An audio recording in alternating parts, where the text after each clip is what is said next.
Srisailam Nagarjuna Sagar Krishna board పరిధిలోకి power హౌజులు మినహా అవుట్లెట్ల అప్పగింతకు AP Telangana okay. KRMP సమావేశంలో నిర్ణయం ప్రాజెక్టులు ఇచ్చేందుకు ఒప్పుకోబోమని జనవరి 27న జలశక్తి శాఖ సెక్రటరీకి తెలంగాణ ఇరిగేషన్ సెక్రటరీ లేఖ. కేఆర్ఎంపీ మీటింగ్ తర్వాత మీడియాకు లేఖ రిలీజ్ చేసిందంట. మొత్తం మీద శ్రీశైలం నాగార్జున సాగర్ కృష్ణా బోర్డులోకి వెళ్ళిపోయినాయి అని చెప్పేసి ఒక వార్త కనిపిస్తూ ఉంది. టాలీవుడ్ డ్రగ్స్ కేసులు కొట్టివేత. 12 కేసుల్లో 6 కేసులను కొట్టేసిన కోర్టులు, సరైన సాక్ష్యాధారాలు అందించని ఎక్సైజ్ అధికారులు, ఫోరెన్సిక్ రిపోర్ట్ల ఆధారంగా తీర్పులు, పూరి జగన్నాథ్, రవితేజ, తరుణ్ సహా పలువురిపై కేసులు కొట్టివేత.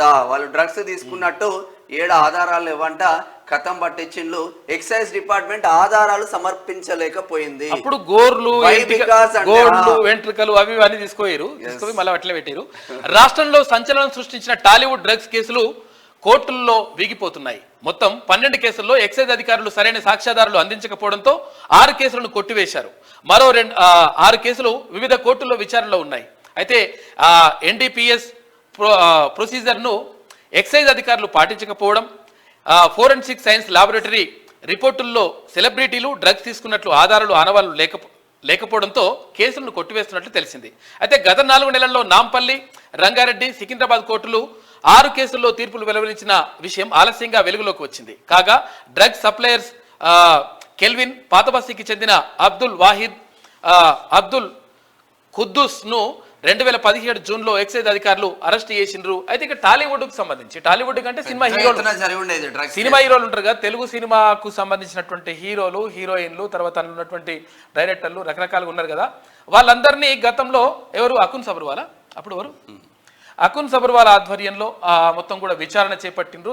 దానికోసం ఇక రోజు తీసుకొచ్చేసి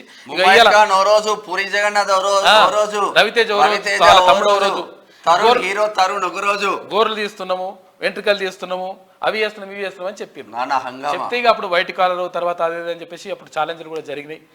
కొండా విశ్వేశ్వరరెడ్డి గారు కూడా అప్పుడు కేటీఆర్ కి వైట్ కాలర్ ఛాలెంజ్ విసిరిండు.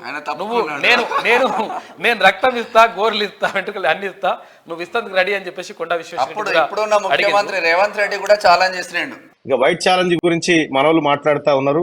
ఏ ఛాలెంజ్ కూడా కేటీ రామారావు ఏం సిద్ధంగా లేడు.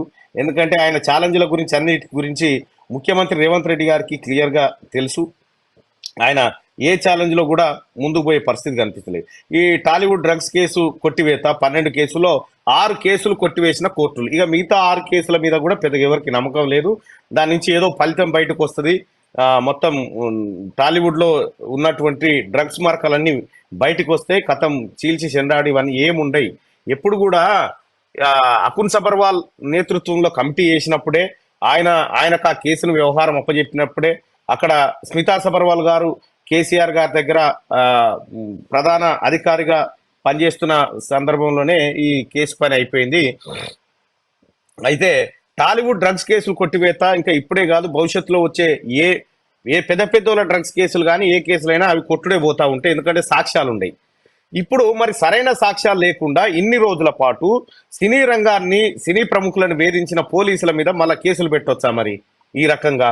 ఎందుకంటే వాళ్ళ పరువు తీసిరు కదా ఇన్ని రోజుల నుంచి, అది పెట్టే అవకాశం ఏమైనా ఉంటుందా? రైట్గా ఫోరెన్సిక్ రిపోర్ట్ల ఆధారంగా తీర్పులు ఇస్తా ఉంది. పూరి జగన్నాథ్, రవితేజ, తరుణ్ సహా పలువురిపై కేసులు కొట్టివేత అంటూ ఒక వార్తను చూస్తా ఉన్నాం. ఇక రాష్ట్రంలో సంచలనం సృష్టించిన టాలీవుడ్ డ్రగ్స్ కేసులు కోర్టులో వీగిపోతున్నాయి. మొత్తం 12 కేసుల్లో ఎక్సైజ్ అధికారులు సరైన సాక్ష్యాలు అందించకపోవడంతో 6 కేసులను కొట్టివేశాయి. మరో 6 కేసులు వివిధ కోర్టులో విచారణలో ఉన్నాయి.